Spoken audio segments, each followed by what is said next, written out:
వెలువడుతున్న పరిస్థితి. సో ఇప్పటి వరకు ఉన్న దానిలో కాంగ్రెస్ ముందంజలో ఉంది. నెక్స్ట్ మధ్యాహ్నానికి ఒక క్లారిటీ వచ్చే అవకాశం ఉంది కాబట్టి ఇంకా రౌండ్స్ తర్వాత ఆ రౌండ్స్ ఫలితాలు వెలువడే కొద్దీ కూడా లీడ్స్లో ఎవరున్నారు అనేది ఒక స్పష్టత వచ్చే అవకాశం ఉంది. సో మొత్తంగా కాంగ్రెస్ మాత్రం సంబరాలకు కూడా రెడీ అయిపోయిన పరిస్థితి. ఖచ్చితంగా నెక్స్ట్ మేమే రాబోతున్నాం, వస్తున్నాం, ప్రజల తీర్పు మా వైపు ఉందని గట్టి నమ్మకంతో కాంగ్రెస్ ఉన్న పరిస్థితి. అలాగే క్యాడర్ ఎవరు కూడా డిసప్పాయింట్ అవ్వాల్సిన అవసరం లేదు. తెలంగాణ ప్రజలు మళ్ళీ మనల్ని ఆశీర్వదిస్తారంటే మరోవైపు బీఆర్ఎస్ చెప్తోంది. సో బీజేపీ 4 స్థానాలు ఇప్పటివరకు ఉన్న ఫలితాలు మనం చూసుకుంటే, సో మిగతా పరిస్థితులు రౌండ్కి ఫలితాలు వెలువడే కొద్దీ మరి అంకెల్లో ఏమన్నా ఒక మ్యాజిక్ జరిగి ఎవరు వెనుకబడతారు, ఎవరు ముందంచుకు వస్తారు అనేది చూడాల్సిన పరిస్థితి. సో ఇప్పటివరకు అయితే కాంగ్రెస్ లీడ్లో ఉంది, బీఆర్ఎస్ సెకండ్ ప్లేస్లో ఉన్న పరిస్థితి మనకు కనిపిస్తోంది. సో ఓవరాల్గా చూసుకున్న ఒకసారి పెద్దపల్లిలో 2వ రౌండ్లో కాంగ్రెస్ అయితే లీడ్లో ఉంది. ఆసిఫాబాద్ నెక్స్ట్ చూసిన బీఆర్ఎస్ అభ్యర్థి పట్నం నరేందర్ మళ్ళీ రేవంత్కు చెక్ పెట్టగలరు. ఎందుకంటే రేవంత్ 2 రౌండ్లలో కూడా ఆయన ముందంజలో ఉన్న పరిస్థితి కనిపిస్తోంది. సో ప్రస్తుతం చూద్దాం ఇప్పటి వరకు ఉన్న లీడ్స్కి సంబంధించి లీడ్స్లో ఏ పార్టీ ఈ స్థానాలకు పరిమితం అవడానికి ఇప్పటివరకు ఉన్న ఫలితాల్లో కారణం ఏంటి, అసలు ఏం జరుగుతోంది, ప్రస్తుత ఈ అంశంపై మనతో మాట్లాడడానికి ప్రముఖ అనలిస్టు చింతా రాజశేఖర్ గారు ఉన్నారు. వారితో మాట్లాడదాం. రాజశేఖర్ గారు నమస్తే. సో రాజశేఖర్ గారు, ఇప్పటి వరకు మనం చూసుకుంటే కనుక సార్ ముందు ఒక విషయం చెప్పాలి మీరు, ఎందుకంటే మొదటి నుంచి కూడా మన విశ్లేషణలో మాట్లాడినప్పుడు అంతా ఈసారి తెలంగాణలో కాంగ్రెస్ ఖచ్చితంగా వస్తుందని గంటపరంగా చెప్తున్నారు మీరు. సో ఎగ్జిట్ పోల్స్ కూడా ఆ విధంగానే కాంగ్రెసే ఖచ్చితంగా ఈసారి అధికారంలోకి వస్తుందని మెజారిటీ ఎగ్జిట్ పోల్స్ అయితే వెల్లడించాయి. ఇప్పటివరకు మనం చూస్తున్న ట్రెండ్స్ సార్ ఇవి కూడా, ఈ లీడ్స్ చూసుకున్నా కూడా కాంగ్రెస్సే ముందంజలో కనిపిస్తుంది. ఎందుకంటే 61 స్థానాల వరకు కాంగ్రెస్, 50కి బీఆర్ఎస్ ఇప్పటి వరకు చూస్తే ఏం చెప్తారు సార్? సో నా ప్రిడిక్షన్ ఆల్మోస్ట్ కనబడుతుంది. కాంగ్రెస్ ఇంకా కన్సాలిడేట్ అయ్యి 65 పైనే ఉంటుందని చెప్పేసి, అంటే 60 to 65 మధ్యలో కాంగ్రెస్ అని చెప్పాను. 65 కూడా దాటిలా కనబడుతుంది. ముఖ్యంగా కామారెడ్డిలో అంటే స్థానికేతరుడు అయిన రేవంత్ రెడ్డి వచ్చేసేసి బీఆర్ఎస్కి పట్టున్న ఇలాకా అది. అక్కడ వచ్చేసేసి ఆయన కేసీఆర్ పైన లీడింగ్లో ఉన్నారంటే డెఫినెట్గా మనము అంటే అక్కడ కనుక ఇదే కంటిన్యూ అయ్యి రేవంత్ రెడ్డి గారు కనుక కామారెడ్డిలో కేసీఆర్ని ఓడిస్తే కాబోయే ముఖ్యమంత్రి రేవంత్ రెడ్డి అని చెప్పొచ్చు మనం. ఎందుకంటే వేరే ఎక్స్క్యూజెస్ ఏం లేవు. అంటే అంతర్గతంగా 2-3 కంటెండర్స్ ఉన్నా కానీ జైంట్ కిల్లర్ అంటే ఒక బాహుబలిని ఓడించిన వ్యక్తిగా రేవంత్ రెడ్డి గుర్తింపు పొందుతారు. కామారెడ్డిలో కనుక రేవంత్ రెడ్డి గెలిస్తే ఆయన మన 9వ తారీఖు నాడు ముఖ్యమంత్రిగా ప్రమాణ స్వీకారం చేసే అవకాశాలు ఉన్నాయి. రేవంత్ రెడ్డి అంతకుముందు కూడా చెప్పారు కదా, 9వ తారీఖున డిసెంబర్ 9న ప్రమాణ స్వీకారం చేస్తాము అన్నట్టు. అప్పట్లో ఏంటి మీకు హింట్ ఇచ్చేసిందా అన్నట్టు చాలా చర్చలు జరిగాయి. అవును. సో అంటే ఇప్పుడు ఫలితాలకు ఇంకా కొన్ని రౌండ్స్ మిగిలే ఉంది. 2 అవర్స్ అయితే క్లారిటీ వచ్చేస్తుంది మనకి. సో ఇక్కడ ఒక ఛానల్ కాంగ్రెస్ 63, బీఆర్ఎస్ 42, బీజేపీ 10 అనేది కొద్దిగా వరీ. బీజేపీ 10 వస్తే కొద్దిగా కాంగ్రెస్ కంగారు పడాలి. ఎంఐఎం 4 దగ్గర ఆగింది. సో చూద్దాం, ఒక 1 అవర్ పోతే మనకి రఫ్ పిక్చర్ వస్తుంది. ఇంకా 2 అవర్స్ అయితే టోటల్ క్లారిటీ వస్తుంది. ఓకే రాజశేఖర్ గారు, అయితే కొన్ని ఎగ్జిట్ పోల్స్ మనం చూస్తే కనుక హంగ్ వచ్చే అవకాశాలు ఉన్నాయి అన్నట్టు అంటే ఎగ్జిట్ పోల్స్ అవి చెప్పాయి. సో ఆ పరిస్థితి ఉందంటారా ఇప్పటి వరకు? అంటే బీజేపీ అనూహ్యంగా అదే చెప్పాను కదా, 10 దాటితే బీజేపీ హంగ్ వచ్చే అవకాశం ఉంటుంది. బీజేపీ సింగిల్ డిజిట్లో ఉండాలి, అంటే ఓట్ షేర్లో కూడా సింగిల్ డిజిట్లో ఉండాలి, నెంబర్ ఆఫ్ సీట్స్లో కూడా సింగిల్ డిజిట్లో ఉంటే హంగ్ రాదు. బీజేపీ కనుక 15 అట్లా తెచ్చుకుంటే డెఫినెట్గా హంగ్ వస్తుంది.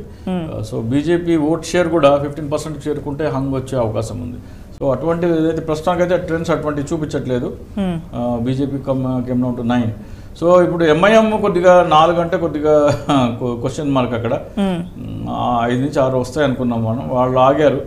ఇంకా 2-3 రౌండ్లు అయితే, అంటే ఓల్డ్ సిటీలో ఎలా ఉంటుందంటే హిందూ డామినేటెడ్ ఏరియాస్ రౌండ్స్ కనుక ముందు కౌంటింగ్ మొదలెడితే వెనుకంజలో ఎంఐఎం ఉంటుంది. మళ్ళీ ముస్లిమ్స్ డామినేటింగ్ ఏరియాలో కౌంటింగ్ మొదలైతే మళ్ళీ వాళ్ళు పుంజుకుంటారు. సో అది లాస్ట్ వరకు తెలియదు అది. ఇక్కడ మనం చూస్తుంటే కనుక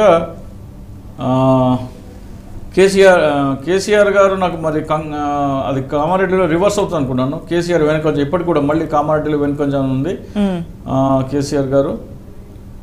రేవంత్ రెడ్డి 3 రౌండ్లో కంటిన్యూస్గా లీడ్ చేస్తూనే వస్తున్నారు. సో అది కొద్దిగా ఆలోచించాలి. మదిరలో బట్టి విక్రమార్క గారు 12,500 ఓట్లతో లీడింగ్లో ఉన్నారు. సో అదొక ఆయన కూడా one of the contender of CM post కాబట్టి వాళ్ళిద్దరి మధ్యలో పోటాపోటీ ఉంటుంది. పాడి కౌశిక్ రెడ్డి కూడా ఆధిక్యంలో ఉన్నారు కదా సార్ ఇప్పుడు బీఆర్ఎస్ అభ్యర్థి అంటే బండి సంజయ్ మీద ఇక్కడ మీరు చెప్పేది గంగుల కమ్మనక పాడి కౌశిక్ రెడ్డి ఇక్కడ ఒక నిమిషం ఈటెల రాజేందర్ మీద సో ఆయన కొన్ని స్టేట్మెంట్లు కూడా ఇచ్చారు కదా అప్పుడు. సో చూద్దాం. కాకపోతే పార్టీ ఓడిపోతుంది కదా, ఆయన ఆధిక్యంలో ఉంటే సరిపోదు, పార్టీ ఓడిపోతుంది. అంటే ఈ మ్యాజిక్ జరగడానికి మొత్తం క్రెడిట్ రేవంత్ రెడ్డికి అయితే ఇవ్వలేము మనము. అంటే కేసీఆర్ మీద వ్యతిరేకత తీసుకురావడంలో బండి సంజయ్ కీలక పాత్ర. ఏడాది క్రితం చూస్తే కనుక బండి సంజయ్ నిర్విరామ కృషి చేశారు. మన కేసీఆర్ వ్యతిరేకత, బీఆర్ఎస్ మీద వ్యతిరేకత తీసుకురావడానికి ప్రజల్లో విస్తృతంగా పర్యటించారు. సో అది పనిచేసింది. అది పనిచేసేటప్పటికల్లా ఆయన తప్పించటము, సో బీజేపీ క్యాడర్లో నిరాసక్తత వచ్చింది, ప్రజల్లో అనుమానాలు రేకెత్తాయి, వీళ్ళిద్దరూ కలిసిపోయారా అని. సో ఇవన్నీ కౌంటర్ ఏమైందంటే ఈ యాంటీ ఓట్ ఏదైతే బీజేపీ క్రియేట్ చేసిందో అది డైరెక్ట్గా కాంగ్రెస్కి షిఫ్ట్ అయింది. సో వ్యతిరేకతని ట్యాప్ చేసుకోవడంలో అక్కడ బీజేపీ ఏం చేసిందంటే బండి సంజయ్ని తొలగించకుండా ఉంటే హంగ్ అన్న వచ్చేది. బీజేపీ గెలుస్తుందో లేదో మనకి చెప్పలేం, కానీ హంగ్ అయితే వచ్చేది. హంగ్ వస్తే ఏమవుతుందంటే అప్పుడు బీజేపీ అన్నా లేదా బీఆర్ఎస్ అన్న ప్రభుత్వం ఏర్పాటు చేసే అవకాశం ఉంది. సో ఏదేమైనప్పటికీ ఫలితాలు అయితే కాంగ్రెస్కి ప్రస్తుతానికి అవకాశాలు ఎక్కువ కనబడుతున్నాయి. దాదాపు అవకాశాలు కాంగ్రెస్కే కనబడుతున్నాయి. 65 దాటితే కనుక కాంగ్రెస్కి చీల్చడం కూడా కష్టం అవుతుంది రాబోయే రోజుల్లో. అంటే గతంలో కర్ణాటకలో, మధ్యప్రదేశ్లో జరిగినట్టు చీల్చాల్సిన అవసరం ఏమైనా వస్తే 65 to 70 మధ్యలో ఉంటే కొద్దిగా కష్టం. 65 లోపల ఉంటే అదేమన్నా సరే మళ్ళీ ఏదన్నా హార్స్ ట్రేడింగ్కి ఏమన్నా అవకాశాలు ఉంటాయి. సార్ అయితే ఏ పార్టీకైనా కానీ బాగా పట్టున్న జిల్లాలు, పట్టున్న స్థానాలు కొన్ని ఉంటాయి. సో అనూహ్యంగా ఏంటంటే వాళ్ళు కూడా ఊహించిన రీతిలో వాళ్ళకి పట్టున్న స్థానాల్లో ప్రత్యర్థులు గెలవడం, వీళ్ళు అంటే దారుణంగా ఓడిపోవడం అనేది చాలాసార్లు మనం చూసాం. సో అటువంటి స్థానాల్లో పార్టీలు వెనుకబడ్డానికి కారణం ఏంటంటారు? అంటే ఇన్కమ్ అంటే ఒకసారి పీపుల్స్ మ్యాండేట్ ఒక డిసిషన్కి వచ్చిన తర్వాత చివరి నిమిషంలో ఎటువైపు వెళ్ళాలా, అంటే లీడింగ్ పార్టీ వైపు వెళ్ళాలా అనేది ఒక ఓటర్ కొంతమంది ఒక సెక్షన్ ఆఫ్ ఓటర్ ఉంటారు. వాళ్ళు 5% దాకా ఉంటారు. ఏ పార్టీ అయితే గెలుస్తుందని వాళ్ళు అసెస్ చేస్తారో అటువైపు వెళ్ళిపోతారు వాళ్ళు. సో అదేమవుతుందంటే గెలిచే పార్టీకి ఎనలేని బూస్ట్ ఇస్తుంది. సో ఇట్లా మార్జిన్లో ఉండి లేకపోతే మనం కంచుకోట అనుకున్న స్థానాలు కూడా ఒకసారి అధికార పక్షం కోల్పోయే అవకాశాలు ఉంటాయి. సో ఇక్కడ మొదటగా అంటే లిస్ట్ ప్రకటించిన తర్వాత చాలామంది అంటే అభ్యర్థి మీద అసంతృప్తి ఉంది ప్రజల్లో. ఇక్కడ బీఆర్ఎస్ ఒక రాంగ్ స్టెప్ వేసింది అన్న చర్చ బాగా నడిచింది సార్. ఏదైతే లిస్ట్ బయటకు వచ్చిన తర్వాత కేసీఆర్ అభ్యర్థులు ప్రకటించిన తర్వాత ఎవరి మీద అయితే వ్యతిరేకత ఉందో మళ్ళీ వాళ్ళకే టికెట్లు ఇవ్వడం జరిగింది. సో ఖచ్చితంగా అది దాని ఎఫెక్ట్ ఉంటుంది అన్న వార్తలు వచ్చాయి అప్పుడు. అంటే 10 సంవత్సరాల పరిపాలన మీద వ్యతిరేకత డెఫినెట్గా ఉంటుందండి. ఎవరైనా సరే మీరు అందరినీ అన్నిసార్లు మీరు సంతృప్తి పరచలేరు. ఆ మెల్లిమెల్లిగా యాంటీ ఇన్కంబెన్సీ ఓటు అనేది బిల్డ్ అవుతూ వస్తుంది. దాన్ని బండి సంజయ్ మరింత బూస్ట్ ఇచ్చారు.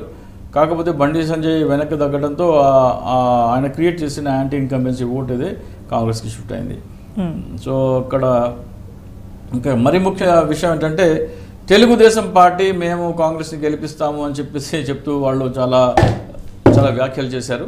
సో తెలుగుదేశం పార్టీ ఎక్కడైతే స్ట్రాంగ్గా ఉంటుందో అక్కడ బీఆర్ఎస్ లీడింగ్లో ఉంది. అంటే ట్విన్ సిటీస్ కానీ రంగారెడ్డి కానీ బీఆర్ఎస్ ఆధిక్యంలో కనబడుతుంది. అంటే తెలుగుదేశం ప్రభావం కాంగ్రెస్ని గెలిపించడంలో తెలుగుదేశం చూపిస్తున్న ప్రభావం ఏమీ కనబడట్లేదు.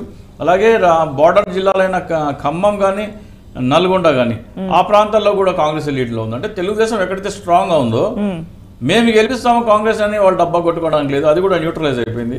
ఈ ఫలితాలు చూస్తే తెలుగుదేశం గెలిపించినట్టు ఏమీ కనబడలేదు మనకి.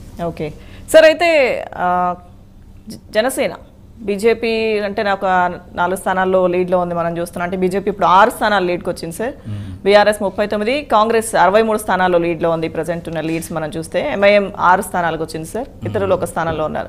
సో ఎక్కడ జనసేన పేరు ఎక్కడ వినిపించడం లేదు సార్. 8 స్థానాల అభ్యర్థులు నిలబెట్టారు. సో దీనికి సంబంధించి మీరు చాలా విశ్లేషణలో చెప్పారు. ఫలితాల్లో కూడా మరి ఏంటి సార్, ఇప్పటి వరకు అందరి అకౌంట్స్ ఓపెన్ అయినట్టున్నాయి కానీ ఎక్కడ కనిపించట్లేదు. బీజేపీలో కలిపి ఉంటుంది కానీ ఇక్కడ ఏం కనబడట్లేదు మనకి. నేనేం చెప్పానంటే జనసేన పార్టీ ఎక్కడైనా సరే డిపాజిట్ దక్కించుకుంటే ఉదయం 7 గంటల నుంచి సాయంత్రం రాత్రి 12 గంటల దాకా వాళ్ళ కార్యాలయం ఎదుట టపాసాలు కాల్చుకోవచ్చు అని చెప్పారు. అలాగే ఆంధ్రలో కాబట్టి జనసేన ఓడిపోయింది, అదే తెలంగాణలో అయితే మా దమ్ము చూపిస్తాము, కళ్యాణ్ బాబు కల్ట్ చూపిస్తాము అన్న వాళ్ళు ఈ రోజున వాళ్ళ మొహాలు ఎక్కడ పెట్టుకుంటారో చూడాలి. అలాగే ఇక్కడ ముఖ్య విషయం ఏంటంటే ఇక్కడ మనం చూస్తే కూకట్పల్లి, ముఖ్యంగా కూకట్పల్లిలో తెలుగుదేశం ఓటర్లు జనసేనకి ఓటు వేసారా లేదా అనేది మనం ఇంకా క్లియర్ ఫిగర్స్ రావాల్సిన అవసరం ఉంది. అక్కడ ఒకవేళ 2వ స్థానంలో వచ్చినా సరే మనం కొద్దిగా కన్సిడరేషన్ ఇవ్వచ్చు, తెలుగుదేశం ఓటర్లు జనసేనకు వేశారని. జనసేన 3వ స్థానంలో ఉంటే లేదా డిపాజిట్ కోల్పోతే మాత్రం ఖచ్చితంగా అంటే 70,000 మార్క్. గతసారి ఎన్నికల్లో హరికృష్ణ గారి కుమార్తె సుహాసిని గారికి 70,000 వచ్చినాయి టీడీపీ తరఫున ఓట్లు. ఆ ఓటు మార్క్ అంటే తక్కువ వస్తే కనుక ఆ స్థాయిలో వాళ్ళు ఓటు వేయలేదు, కాంగ్రెస్కి ఓటు వేశారని చెప్పేసి మనము అనుకోవచ్చు. ఓకే సార్, అయితే కాంగ్రెస్కి సంబంధించి కూడా వాళ్ళ అభ్యర్థుల్ని కాపాడుకునే ప్రయత్నంలో కాంగ్రెస్ బాగా ఉన్నట్టు తెలుస్తుంది సార్. నిన్న రాత్రి నుంచి జరుగుతున్న హడావుడి మనం చూస్తే ఇంకా డీకే శివకుమార్ వచ్చి ఇక్కడే హోటల్లో బస చేశారు. ఆయన అభ్యర్థులందరూ కూడా హైదరాబాద్ వచ్చేయాలి అని చెప్పి. అంటే ఒక రకమైన చర్చ ఏంటంటే సార్, కొన్ని మీడియా ఛానల్స్లో వస్తుంది ఏంటి అంటే బీఆర్ఎస్ ఆల్రెడీ ఇప్పటికే కొంతమంది ఓడిపోతామని తెలిసి కాంగ్రెస్ వాళ్ళతో టచ్లో ఉంది. సో వాళ్ళ అభ్యర్థులను వాళ్ళు కాపాడుకోవడానికి అభ్యర్థులందరూ అందుబాటులో ఉండాలి, ఇమ్మీడియట్గా హైదరాబాద్ వచ్చేయాలి అని చెప్పారని తెలుస్తుంది. నిజమేనా సార్ అట్లా? అంటే అటువంటి పరిస్థితులు ఉన్నాయంటే అంటే గతంలో అనుభవం కొద్దీ అంటే ఎస్పెషల్లీ గోవాలో ఇలాంటివి జరుగుతూ ఉంటుంది. వాళ్ళు అత్యధిక స్థానాలు గెలుచుకున్నప్పటికీ ఇట్లా ఎత్తుకుపోవడం జరిగింది. అలాగే కర్ణాటకలో ప్రభుత్వం మార్పిడి ఇలా జరిగింది, అలాగే మధ్యప్రదేశ్లో అలాగే జరిగింది. కాబట్టి ఆ అనుభవాల నేపథ్యంలో వాళ్ళు ముందు జాగ్రత్త చర్యగా ఒకవేళ నేను చెప్పాను కదా 65 కంటే తక్కువ ఉంటే కనుక ఈ హార్స్ రేటింగ్కి అవకాశాలు ఉంటాయి. కాబట్టి వాళ్ళ జాగ్రత్త వాళ్ళు చూసుకుంటున్నారు. 65 దాటేలాగానే కనబడుతుంది మనకైతే. కాంగ్రెస్ 66 లీడ్ ఉంది ఇంకో ఛానల్లో, మన దగ్గర 63 చూపిస్తుంది కానీ అది 66 ఇంకో ఛానల్లో చూపిస్తుంది. బీజేపీకి తక్కువ చూపిస్తుంది అక్కడ. సో ఇంకొక గంట పోతే మనకి క్లారిటీ వస్తుంది. ఓకే, సో అంటే కాంగ్రెస్ నుంచి అట్లా వెళ్ళడానికి ఎవరైనా బీఆర్ఎస్కి రెడీగా ఉండే పరిస్థితులు ఉంటాయంటారా? అంటే వీళ్ళు ఇంత పకడ్బందీగా ఏర్పాట్లు చేస్తున్నారు. ఏం చెప్పలేము. అంటే ఇప్పుడు వాళ్ళు గెలిచే బార్డర్లో గెలిస్తే కనుక కొద్దిగా అటు ఇటు అయ్యే ఛాన్స్ ఉంది. 65 దాటి అంటే 66 పైబడి ఉంటే కనుక అవకాశాలు తక్కువ. సో చూద్దాం, మనం ఇంకా ఒక గంట పోతే మనకు క్లారిటీ వస్తుంది. నాకు తెలిసి 65 ఈజీగా దాటుతారనిపిస్తుంది కాంగ్రెస్. ఏ ట్రెండ్స్ కొనసాగుతాయి మనకి ఈజీగా 65 దాటుతుంది కాంగ్రెస్ అని చెప్పేసి మనం. సార్ కొన్ని కీలక స్థానాలు మనం చూసుకుంటే కనుక దుబ్బాకలో మరి బీఆర్ఎస్ ఆధిక్యం కనిపిస్తుంది సార్. ఇంకొకటి గోషామహల్లో ఇప్పుడు మనం చూస్తున్న బ్రేకింగ్ మాత్రం గోషామహల్ రాజాసింగ్ వెనుకంజ, ఎందుకంటే అది చాలా తక్కువ మంది ఊహిస్తారు రాజాసింగ్ వెనుకంజలో ఉంటారు అని. సో ఏమనుకోవచ్చు సార్, చెప్పలేమంటారా? లాస్ట్ టైం కాంగ్రెస్ అంటే ఇక్కడ ఏమవుతుందంటే హిందూ ఓటు మొత్తం ఆయన కన్సాలిడేట్ చేస్తారు. కాంగ్రెస్ వీక్గా ఉంటే ఆయన గెలిచే అవకాశం ఉంటుంది. కాంగ్రెస్ స్ట్రాంగ్ అవుతే ఏమవుతుందంటే హిందూ ఓట్లు కూడా డివిజన్ వచ్చి బీజేపీ రాజాసింగ్కి అది వ్యతిరేకత వచ్చే అవకాశం ఉంది. సో కాంగ్రెస్ రాష్ట్రమంతటా కాంగ్రెస్ గాలి వీస్తున్న నేపథ్యంలో అక్కడ కాంగ్రెస్ ఓటు కన్సాలిడేట్ అయితే డెఫినెట్గా రాజాసింగ్కి అది కొద్దిగా నిరాశాజనకంగా ఉంటుంది. ఓకే, ఉమ్మడి ఖమ్మం అలాగే నల్గొండలో ఇప్పటివరకు అయితే కాంగ్రెస్ క్లీన్ స్వీప్ అండి. మొత్తం 9 స్థానాల్లో కాంగ్రెస్ ఒక దాంట్లో సిపిఐ ఆధిక్యంలో ఉంది. కొడంగల్లో రేవంత్ రెడ్డి 10,350 కోట్లతో ఆయన లీడ్లో ఉన్నారు. కామారెడ్డి కూడా లీడ్లో ఉన్నారు. కామారెడ్డిలో కేసీఆర్ ఎదురీత అన్న బ్రేకింగ్ చూస్తున్నాం మనం సార్. సో సార్ అయితే ఇప్పుడు ఏదైతే కాంగ్రెస్ అభ్యర్థులని బీఆర్ఎస్ లాక్కుంటుందేమో అన్న ఒక చర్చ జరుగుతున్నప్పుడు బీఆర్ఎస్ కూడా కాంగ్రెస్ వాళ్ళని తీసుకునే అవకాశం ఉన్నప్పుడు కాంగ్రెస్ వాళ్ళు బీఆర్ఎస్ అభ్యర్థుల్ని తీసుకునే పరిస్థితి ఉండదంటారా? ఫలితాలు అధికారంలో కాంగ్రెస్ ఉంది కాబట్టి వాళ్ళు నేరో మార్జిన్ అంటే 63, 62, 64 అయినా సరే ఏమైనా ప్రయత్నాలు చేస్తారు కానీ 65 దాటితే వాళ్ళు ఎవరు చేయరు. అలాగే బీజేపీకి ఓట్లు తగ్గాలి అంటే కాంగ్రెస్కి బీఆర్ఎస్కి మార్జిన్ చాలా తక్కువగా ఉండి అంటే బీఆర్ఎస్ 50 పైగా ఉంటే అదేమన్నా ఆటలు సాగుతాయి. కానీ ఎంఐఎంకి వీళ్ళకి కలిపి 15 సీట్లు దాకా వచ్చేలా కనబడుతున్నాయి. ఆ 15 సీట్లు వస్తే బీఆర్ఎస్ ఆ ప్రయత్నాలు కూడా మానుకుంటుందని చెప్పేసి అనుకోవచ్చు. ఓకే, ఇప్పటికైతే ఏం జరగదు. నాకు తెలిసి ఒకవేళ 65 వచ్చినా కానీ ఇప్పుడైతే ఆ ప్రయత్నాలు చేయరు.